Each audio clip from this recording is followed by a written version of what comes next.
Vamos a nuestras Biblias, al libro de Romanos, capítulo 5. Libro de Romanos, el capítulo 5.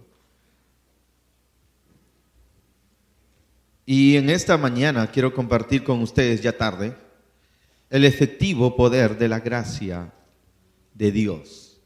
El efectivo poder de la gracia de Dios. Amén. En el libro de Romanos, el capítulo 5, vamos a leer un pasaje sobre el cual nos vamos a basar para iniciar este mensaje. Y dice la palabra de Dios aquí: pero la ley se introdujo para que el pecado abundase. Pero la ley se introdujo para que el pecado abundase. Pero cuando el pecado abundó, sobreabundó la gracia. Porque así como el pecado reinó para muerte, así también la gracia reine por la justicia para vida eterna mediante Jesucristo nuestro Señor. ¿Qué pues diremos? ¿Vamos a perseverar en el pecado para que la gracia abunde?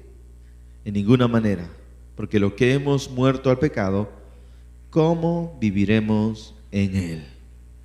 Amén. La palabra de Dios nos está diciendo aquí que la ley tiene un poder. La ley tiene un poder, pero ese poder no es un poder efectivo para transformar. Pero también la palabra de Dios nos muestra de otro poder, el poder de la gracia. Y el poder de la gracia, a comparación del poder de la ley, no, sí es efectivo. La mayoría de personas, cuando quizás son invitadas a una iglesia, salvo estén en una situación ya de expectancia, ya estén decididos por esa hambre que tienen, pero muchas veces, en muchos casos, cuando tú invitas a alguien a la iglesia, ya hay una reticencia, ya hay una resistencia para venir a la iglesia, porque inmediatamente lo más probable es que ellos piensen: bueno, está bien, voy a escuchar un sermón, quiero meditar algo, que me enseñen qué cosas debo de hacer, y bueno, ya no quisiera que me estén señalando, no quisiera que me estén apuntando con el dedo y diciéndome qué tengo que hacer. Ya como que ya sé qué tengo que hacer, pero en el fondo no sé si podré hacerlo. Entonces la mayoría de las personas no viene a una casa, a una iglesia, es porque ya de antemano se sienten descalificados y sienten que no pueden cumplir todas las expectativas de lo que una religión puede exigir para ellos. Pero se equivocan completamente. Amén.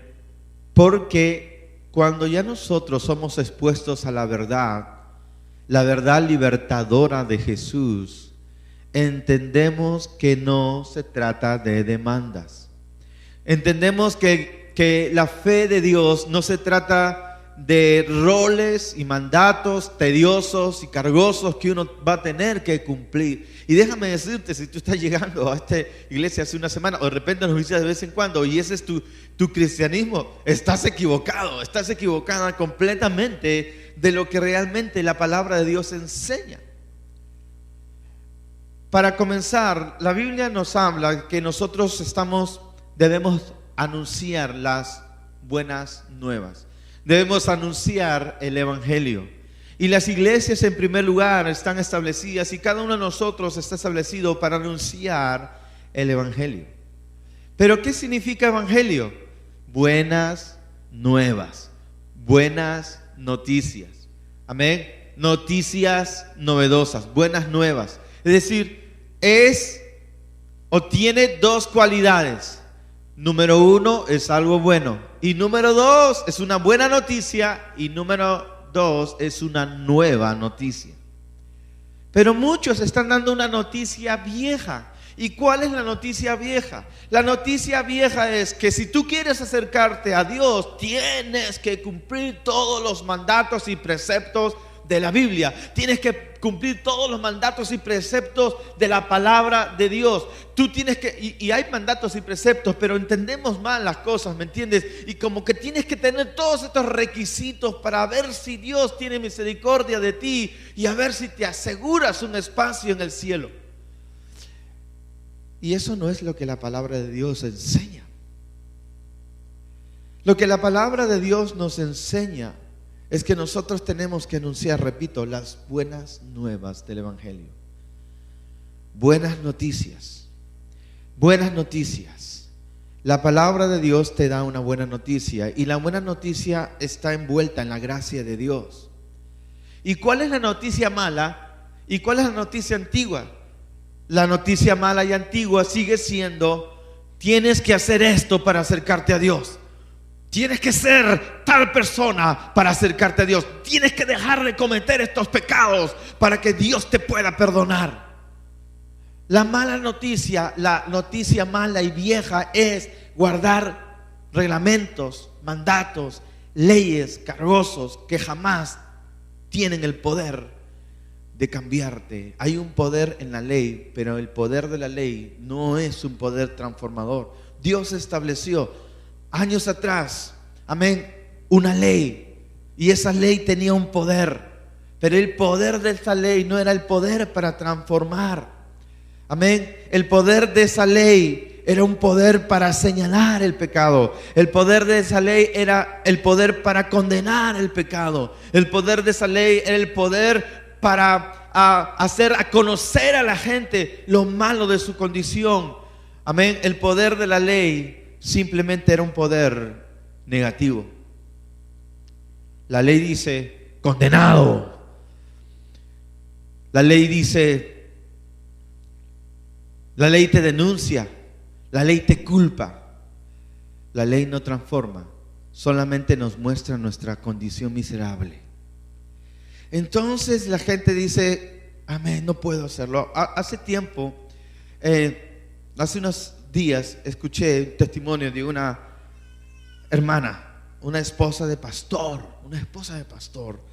y ella decía, desilusionada: yo no voy a esta conferencia, tal conferencia de matrimonios, porque cuando escucho estas conferencias, que yo sé que tienen las mejores intenciones, ya nos están enseñando y diciendo: bueno, para ser buenos padres hay que hacer tales cosas, para ser buenas madres hay que hacer tales cosas, para ser buenos hijos hay que hacer tales cosas, y ya comienzo a escuchar todos los testimonios de todas las cosas que yo debo de hacer, y se presentan los ministros haciendo todas esas cosas maravillosas, y los veo a ellos tan grandes, tan maravillosos, tan cerca de Dios, y yo tan, pero lejos de todo ello que hacen, y me siento mal. En lugar de salir esperanzada, salgo cargada. Y es que cuando nosotros podemos tener la mejor intención del mundo, terminamos enseñando obras, preceptos y mandatos, pero los preceptos y mandatos sin el poder efectivo de la gracia solo son preceptos y mandatos.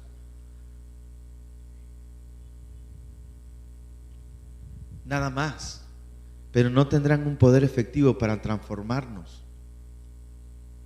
La educación solamente forma a la gente, la gracia transforma a la gente. La educación solamente forma a la gente. Yo no estoy diciendo que la educación sea mala, amén, pero hay algo mejor que la mera educación. Hay algo mejor. La gente piensa que es la educación la respuesta, y la educación lo único que hace es barnizar esa madera vieja. La educación todo lo que hace es darle una nueva vista, una cara vista nueva a aquello que ha sido barnizado, sin tratar el fondo. Amén. Dios tiene una respuesta muy superior a la respuesta de la religión. La respuesta de Dios es muy distinta a el poder de la ley, de los mandatos. ¿Cuántos de ustedes han tenido un profesor demandante? Un profesor de esos rígidos. ¿Cuántos de repente han tenido un líder rígido en su trabajo? O un maestro, o un líder, o un padre, o una madre rígido. Y que dice, ustedes tienen que hacer esto. Y cada vez que te equivocas, están listos para saltarte encima y señalarte cuán equivocado estás. ¿Cuántos de ustedes han tenido? Ok, todos nosotros hemos tenido. Y si no ha levantado la mano es que porque usted es uno de ellos, ¿no?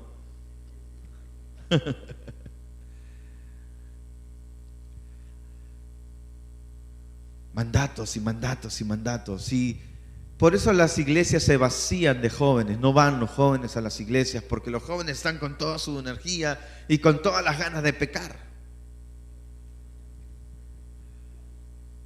Están con todas las ganas de pecar, con todas las fuerzas de pecar, y dicen, no, entonces yo sí quiero de Dios, pero tengo toda esta energía y, no, me van a señalar, así que ya, cuando sea abuelito y se me vea todas las ganas de pecar, entonces yo voy a ir a la iglesia. ¿Cuántos piensan así?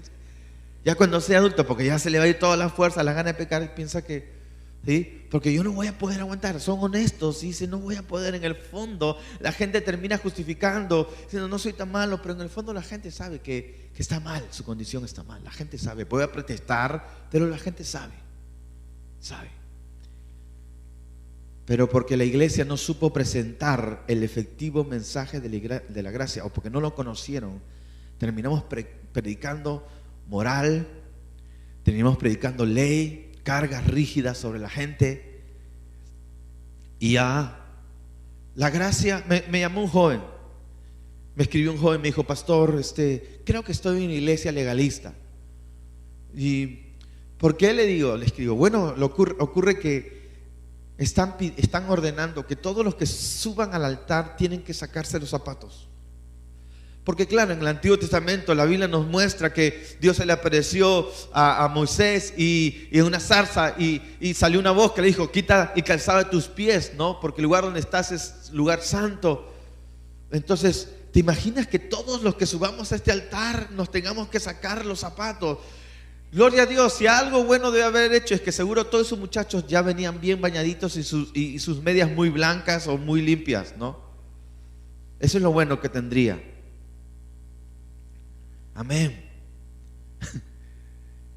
Cuando la ley prima en un lugar, es fácil caer en la manipulación y el control. Cuando la ley prima en un lugar, es fácil no manipular a las personas y crear un falso orgullo espiritual. Que es que, ¿sabe cuánto tiene que cumplir uno para estar acepto? ¿Cuánto uno tiene que de qué manera uno tiene que conducirse para ser aceptado, para ser tan bueno? ¿Cuánto?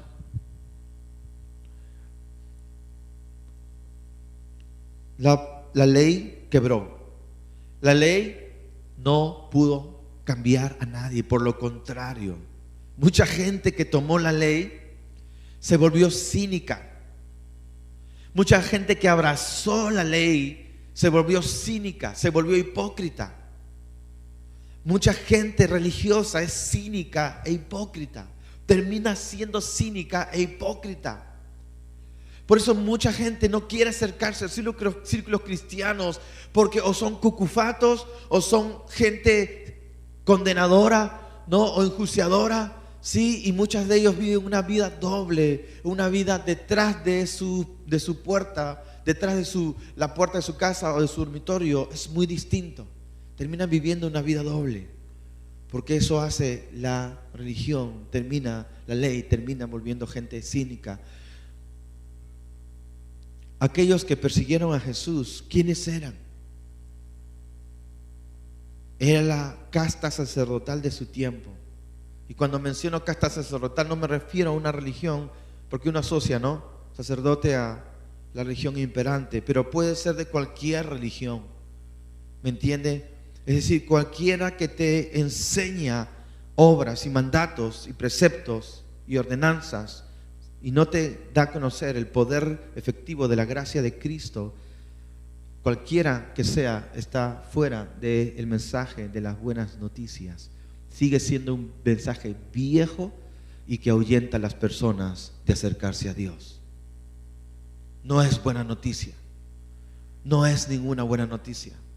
Pero cuando las buenas nuevas vienen, amén. Por eso Jesús dijo: oíste que fue dicho, pero yo os digo. La gente, wow, le seguían por multitudes. Oíste que fue dicho, ojo por ojo, diente por diente, pero yo os digo, yo os digo, yo os digo. Jesús vino con algo nuevo y bueno. Y todas las personas que toda la vida habían estado cargando con las leyes de sus líderes religiosos, que ni ellos mismos podían cumplir, se acercaban por centenares a Jesús, por miles.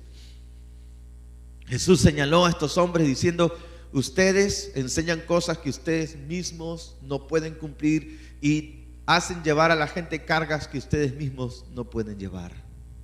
Y es la razón por la cual Jesús dijo: venid a mí los que estáis cargados y cansados, que yo os haré descansar. Y uno piensa que se refería, bueno, era gente muy trabajadora y que estaba con estrés. Jesús no estaba hablando de eso. Estaba hablando a gente que estaba cargada por la ley, que se sentía condenada, que se sentía miserable, que se sentía completamente indigna de acercarse a Dios, porque era el pueblo, la chusma de los pecadores. Y como era la chusma de los pecadores, ellos se sentían tan mal y condenados por esta causa, por esta gente cínica, la casta sacerdotal, que se creían ellos tan buenos, sí, pero habían desarrollado un cinismo frente a Dios, porque ellos mismos no estaban guardando su propia ley.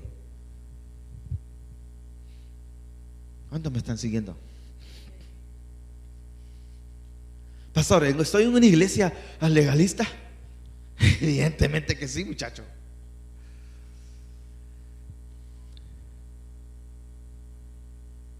La respuesta de Dios es el efectivo poder de la gracia. ¿Sabes qué? Por estar encima de una persona, diciéndole lo que debe de hacer, lo que vas a lograr es o convertir a un cínico, o a un hipócrita, o ahuyentar a alguien.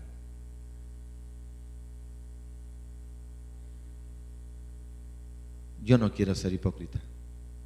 Por es la razón por la cual es posible que en las iglesias haya mucha gente hipócrita. Y es, ahora, yo no digo, o sea, ¿me entiende? Escúcheme, yo tampoco lo quiero condenar si usted es hipócrita, ¿me entiende? Todos tenemos algo de hipócrita. Pero bienvenidos los hipócritas. Dios ama a los hipócritas también. El tema es que la religión te hace hipócrita. La ley te hace hipócrita. Porque jamás de los jamases vas a cumplir toda la ley. Y tú sabes que vas a estar fallando. Entonces, pero fallas y tratas de soliviantar amenguar tu culpabilidad y ensayas una alabanza, ensayas una postura religiosa de que todo está bien. Pero tú, al vivir por tu ley, sabes que estás mal porque tu ley misma te condena.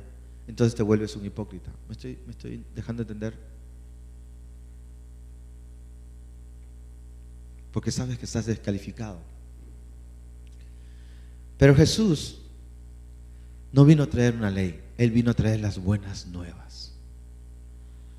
Y las buenas nuevas de salvación son las buenas nuevas de que el Señor ya no ha venido a condenarnos. Él ha venido a salvarnos. Él ha venido por los pecadores. Él ha venido por los enfermos. Él ha venido a nuestras vidas. Y no importa ahí la situación tan calamitosa en que podamos estar, hay esperanza en Cristo. Él tiene el poder para transformarnos. Él tiene el poder para rescatarnos. Mientras la ley te sanciona y te condena, la gracia de Dios te justifica y te ayuda y socorre. Esa es la diferencia de la ley. La ley solamente te señala, pero la gracia dice: yo te voy a sacar de ese lugar, yo te voy a dar el poder sobre el pecado, yo te voy a liberar, yo te voy a limpiar, yo te voy a justificar, yo te doy la capacidad de vencer el pecado. La religión todo lo que te hace decir es pecador, pecador, pecador, pórtate bien, pórtate bien. Pero la gracia de Dios es el poder efectivo, dinámico, la energía divina que Dios te da a ti para que por su poder venzas toda debilidad y limitación. Bendito sea el nombre del Señor. Es la forma como Dios actúa.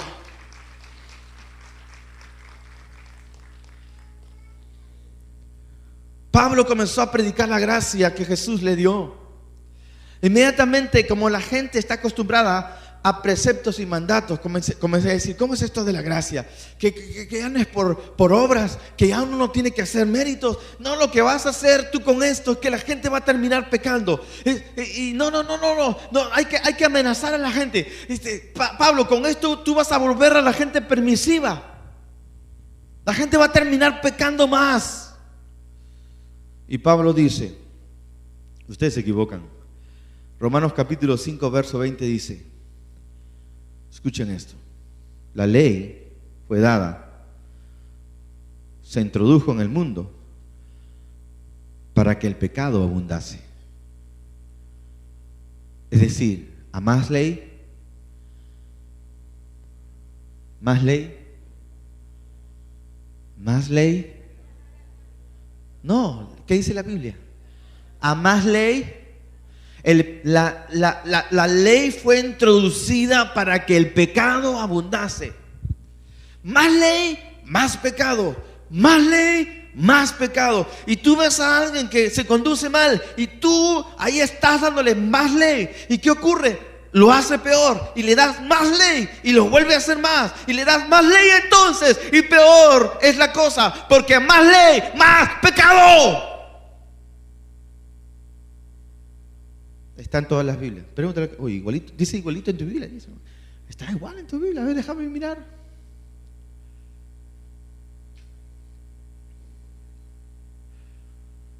Tengo problemas con los muchachos, no se quieren sujetar. Entonces dale más reglamento, más ley, están peor. Entonces dale un somero castigo y la gente ahí por el castigo deja su conducta, pero en el fondo están gritando, apenas pueda lo hago.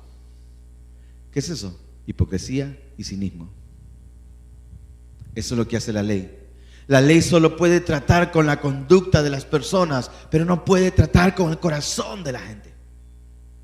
La ley fue puesta para que el pecado sobreabundase y la gente se pueda dar cuenta de cuán miserable es y que necesita un ayudador, necesita un perdonador, necesita un salvador. La buena noticia es que ese salvador es el Rey de Reyes y el Señor de Señores. Su nombre es el Señor Jesucristo. Él es el Salvador del mundo, ¿me entiende?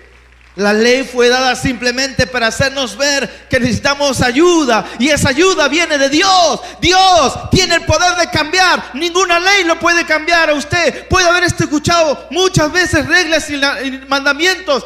Gracias a Dios, porque un tiempo fueron necesarios, pero lo único que puede cambiarle a usted es el poder transformador de Jesucristo. Cuando Él viene a su vida, Él la cambia y la transforma. Él es la salvación para su vida personal, para su vida familiar, para su vida paternal, para su vida matrimonial.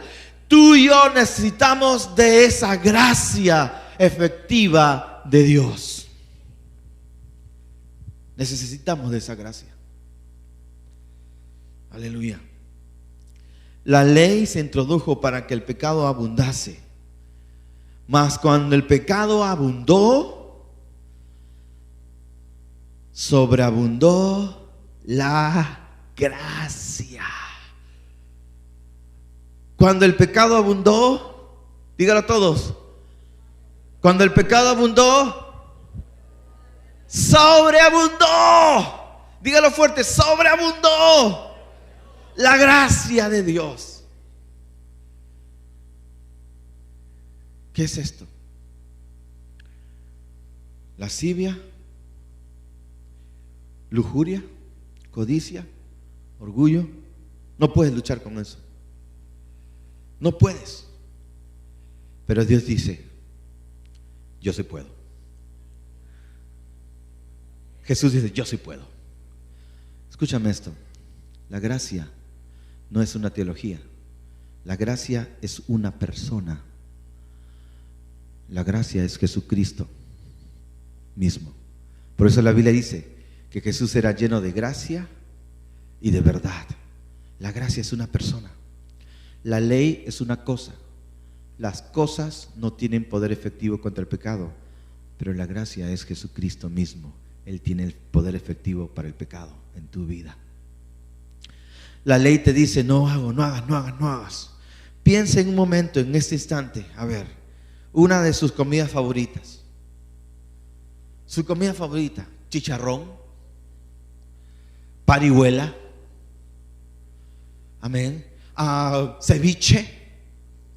Sí, piense, amén, piense en aquello que le gusta tanto. Sí, algunos pisco sour. Si piensa en aquello. ¿Sabe qué interesante es que muchas de las cosas que a la gente le gusta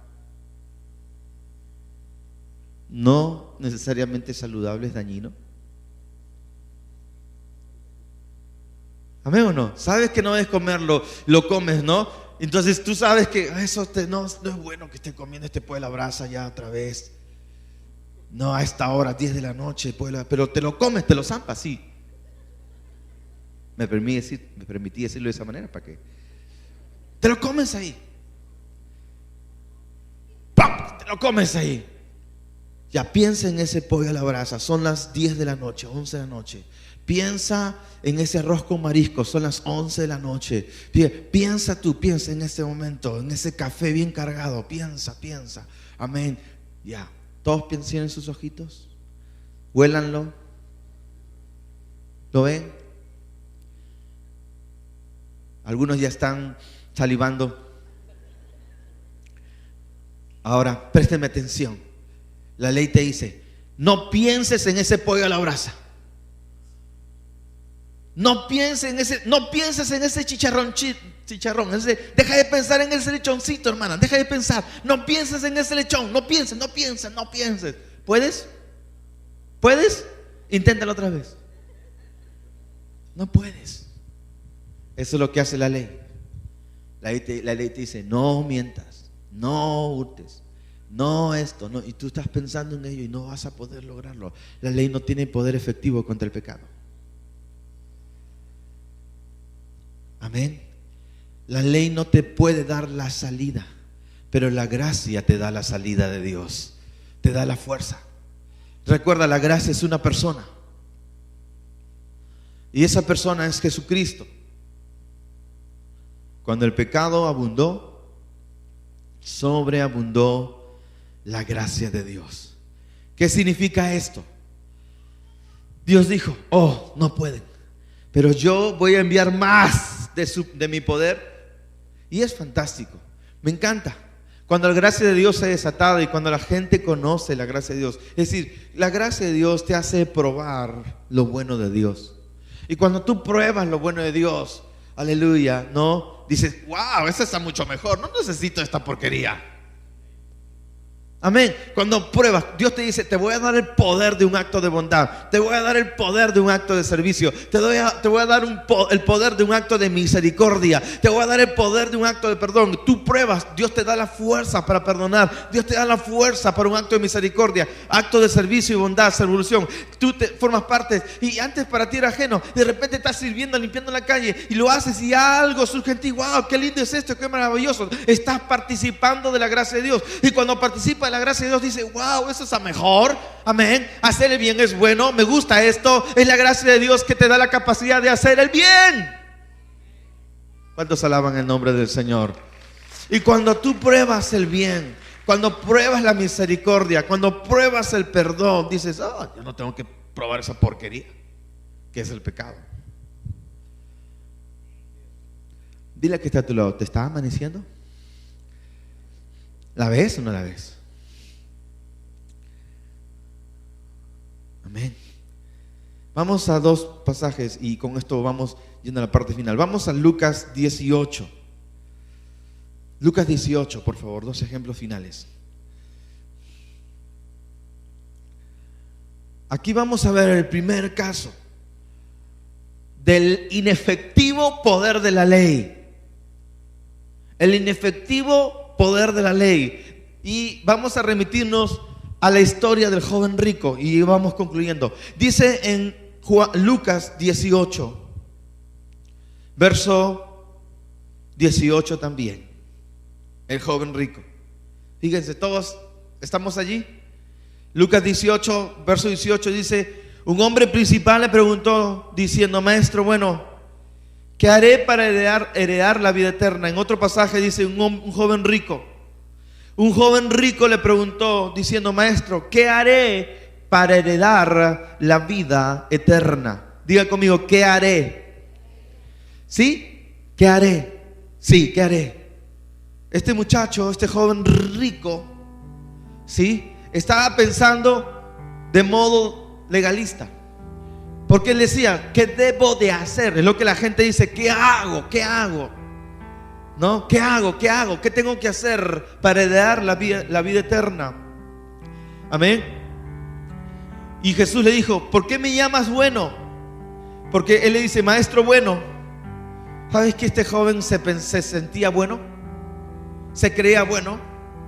Pero aun cuando se creía bueno, pensaba que, bueno, quizás no era tan bueno. Porque eso es lo que hace la ley en una persona. Te haces creer que eres bueno cuando cumples algunos mandatos, pero sabes en el fondo que no eres tan bueno. Por eso digo, ¿cuándo serás suficientemente bueno? Maestro bueno, ¿qué hago? ¿Qué hago para heredar la vida eterna? Y Jesús le dice, ok, ¿por qué me llamas bueno? No hay nadie bueno sino solo Dios. Los mandamientos sabes: no adulterarás, no matarás, no hurtarás, no dirás falso testimonio, honra a tu padre y a tu madre. Él le dijo, todo esto lo he guardado desde mi juventud. Cínico, todo esto lo he guardado desde mi juventud. Y el Señor lo mira, ¿no? Yo imagino la incomodidad del Señor. Ahora, te pregunto, estás con una persona que no es salva y esa persona te pregunta a ti, es un amigo en el colegio, en la universidad, qué sé yo, y te pregunta un trabajo y él toma la iniciativa y te dice, oye, ¿cómo hago para ser salvo? Inmediatamente el cristiano común y corriente, ojalá que los nanianos no, pero posible que sí, digan, ok, todo lo que tienes que hacer, hijo, es creer en el Señor Jesucristo y serás salvo. Pero Jesús no lo respondió así. Jesús le respondió con la ley. Señor, ¿qué hago para heredar la vida eterna? Y el Señor le responde no con cree en mí y serás salvo. Jesús le dice los mandamientos, la ley. Curioso, ¿no? Porque Jesús conoce los corazones. Pero Jesús sabe que la ley no puede cambiar a nadie. Pero Jesús le da la ley. Porque observó que este muchacho era un muchacho legalista. Un joven ricamente legalista. Y tan legalista era que se había vuelto un cínico. Entonces Jesús, al ver su cinismo, le dice, así que todo ha guardado esto de niñez, ¿no? ¿Cuánta gente ustedes conocen o les ha pasado? Yo soy una buena persona. No le hago mal a nadie, ¿no? No he asesinado, no he robado un banco. Porque tienes que asesinar para no ser una mala persona, ¿no? No he robado un banco, no he matado a alguien, no he descuartizado a nadie, soy buena persona.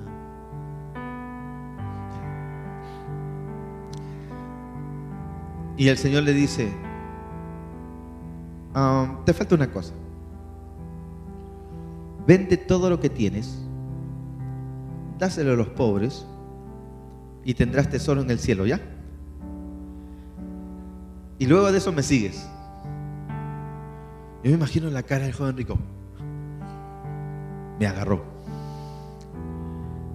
Ahora, ojo, es el primer mandamiento, porque el primer mandamiento dice, amarás al Señor tu Dios sobre todas las cosas, sobre el dinero también. O sea, en el primer mandato falló. En la primera falló. Y este joven, dice la Biblia, miren cuán interesado estaba en la vida eterna, ¿no? Dice, aún te falta una cosa. El Señor le dice, vende todo. Entonces dice el verso 23, él oyendo esto se puso muy triste porque era muy rico. Al ver Jesús que se había entristecido, dijo, bueno, cuán difícil es entrar a los ricos en el reino de los cielos y todo esto, no, porque mejor es poner la confianza en Dios que en las riquezas. Pero se fue este joven, se fue. Y ni siquiera dejó 10 soles. Se fue.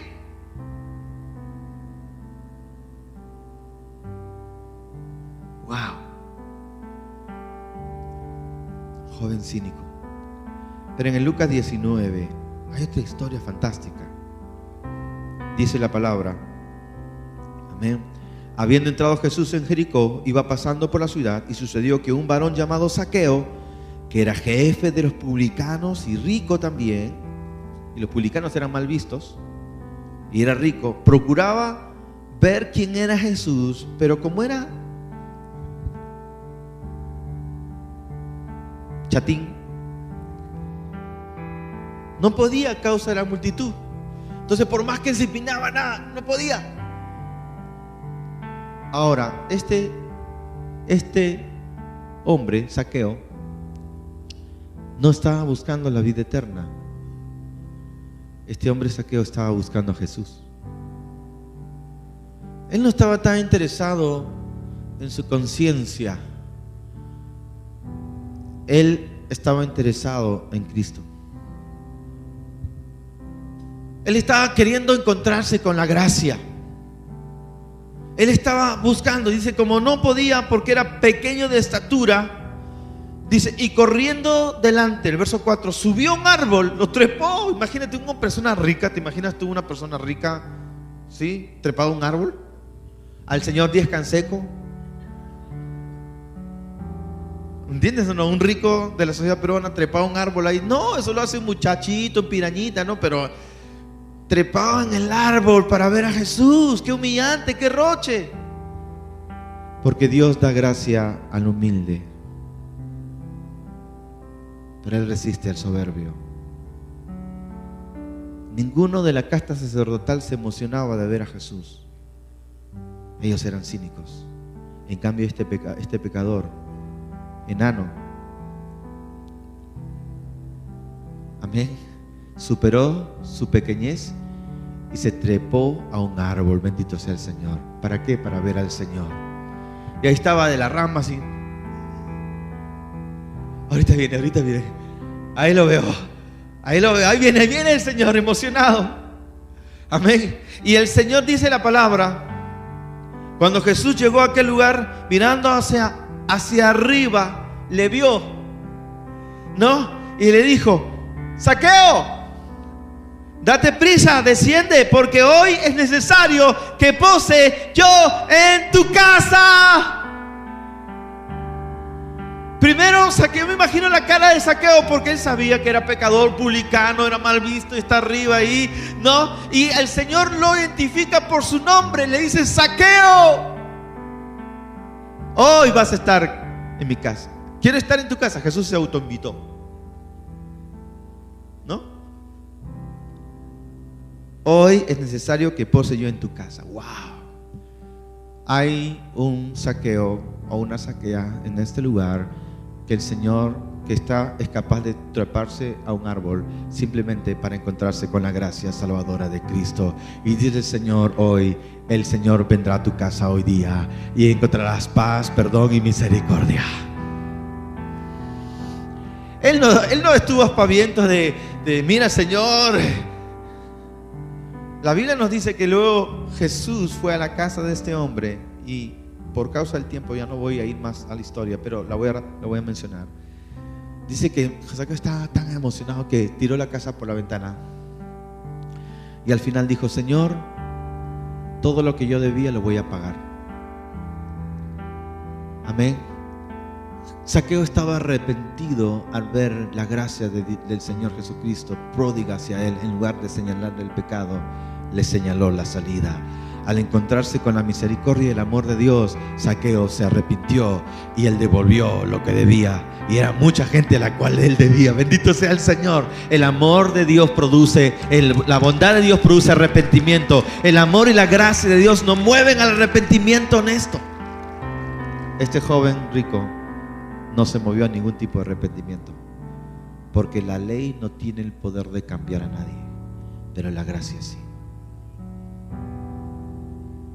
Amén. ¿Qué significa en este momento subirse a un árbol? Es decir, Señor, no puedo yo, estoy en deuda contigo, soy un pecador, nunca mereceré nada de ti, pero si tú me perdonaras, si tú me limpiaras, mi vida sería distinta. Te necesito a ti. La gracia de Dios es dada a aquel que se humilla ante el Señor. El poder efectivo de la gracia está dispuesto a todo aquel que busca al Señor humildemente, que no se fía en su conducta, sino reconoce su necesidad de Dios. Vamos a orar en esta hora. Oremos en esta hora, en el nombre de Jesús. ¿Cuánto necesitas del poder del Señor?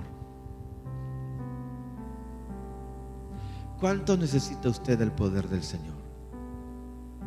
¿Cuánto usted necesita del perdón del Señor? ¿Cuánto usted cree que puede hacerlo? Mientras más crea usted que puede hacerlo, usted solo se califica más lejos del Señor, porque pone sus fuerzas en sus propias fuerzas, su capacidad de hacer el bien. Pero cuando usted humildemente reconoce: Dios, te necesito, yo soy un pecador, sálvame, transfórmame, la gracia de Dios se extiende a usted para transformarle. La gracia de Dios se extiende a usted para limpiarle, para abrazarle, para sanarle, para dignificarle. No vaya, por favor, delante del Señor con sus propios méritos. No trate de exponer al Señor diciendo: Señor, mire, yo hice esto, porque el Señor te va a decir: ok, pero te falta una cosa. Y cuando el Señor te señala esa cosa, tú dices: oh, eso no puedo, Dios. Pero si este joven rico hubiera dicho: Señor, es mucho, no puedo, porque me gusta mi riqueza, pero ayúdame, yo te aseguro que Jesús hubiera ayudado a este joven rico. Pero este joven rico tenía su confianza en sus riquezas y no en el Señor. Si en esta hora tú estás aquí por la primera vez, segunda vez, y tú reconoces que eres un pecador, pecadora, que tienes mal carácter, que tienes pecados en tu vida que te han atrapado, y tú reconoces la necesidad de un Salvador, con todo tu corazón lo necesitas, queremos orar para que este Salvador venga a tu vida y te perdone y te salve. La Biblia dice que Jesús, siendo santo y obediente, sufrió el castigo de un pecador para que nosotros, amén, siendo pecadores, suframos o tengamos el trato de obedientes debido a la obediencia de Cristo. Si usted reconoce su necesidad del Señor, queremos orar por usted. Hay alguien en esta hora que dice: yo quiero ser como Zaqueo, yo quiero ser como él, yo reconozco mi necesidad de un Salvador, yo sería capaz de treparme a un árbol porque necesito de Cristo, estoy listo para lo que sea por Cristo Jesús, porque yo soy un pecador. Si esa es tu necesidad, levanta tu mano para orar por ti donde tú te encuentres.